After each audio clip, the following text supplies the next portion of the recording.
Mvudde okwesimba ku kifo kya District Council Goma Division. Akabonero Bowa. Tugenda sunda buli kimu, tugenda sunda emirimu, tugenda sunda ebyempuliziganya, tugenda sunda buli kimu na Uganda kyoyagala.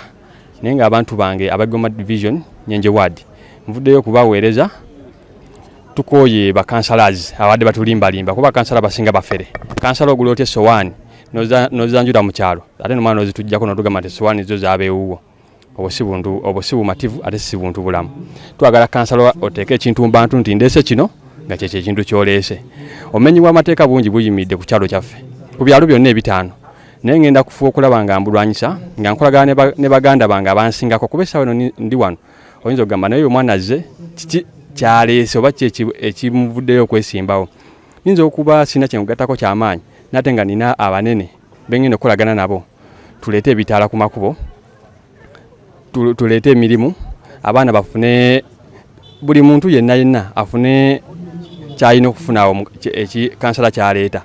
Omulimu gwa kansala si kweripa ku mmotoka zino zirima enguudo. Osanga kansala nga batwadde